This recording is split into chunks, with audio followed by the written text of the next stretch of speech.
szczytny cel w tym roku z uwagi na sytuację, jaką mamy, ale udało się tutaj zebrać wspaniałych partnerów, żeby sfinalizować akcję produkcji mebli na targach Drema. W planach 30 łóżek, 30 szaf. Już mamy więcej.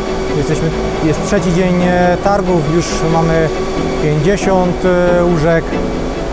Mamy w planach wyprodukowanie również 30 szaf garderobiano-bieliźnianych. Oczywiście je będziemy pakować w paczki, żeby ułatwić całą logistykę. Na co dzień z Infotech CNC współpracujemy w robotyzacji zakładów przemysłowych. Przez ostatnie 3 dni Infotech produkuje meble, które są wysyłane potem dla dzieci z Ukrainy. To jest niezwykle szczytny cel i niesamowicie jest to budujące, że my możemy tą małą, zrobotyzowaną cegiełkę do tego wielkiego kolektywu dołożyć. Jestem mega podbudowany tym, ile udało się do dziś dzień wyprodukować, a jutro produkujemy dalej, więc świetna inicjatywa.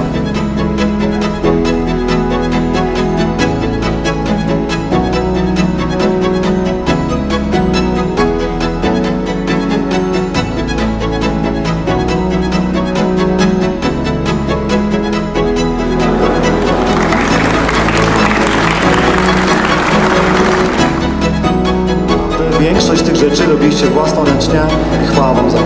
Dziękujemy bardzo.